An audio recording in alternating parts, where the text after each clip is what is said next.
of the side tables I'm currently working on has a missing chunk of wood on the front. And I wanted to rebuild that area using the hot glue method. I wanted to create a mold. So using the corner of the other side table, I slathered Vaseline to make the mold easier to release later on.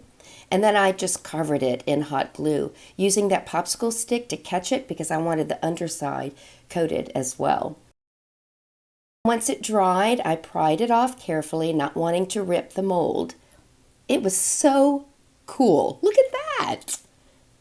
See how it fits right over that other corner. So I used Vaseline on the mold as well, filled it with Bondo, squished it in place. And when it dried and I took it off, it looked like this hot mess.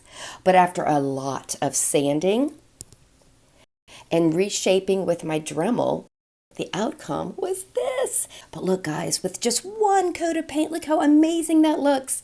Be sure to subscribe so you don't miss my video to come on the full tutorial.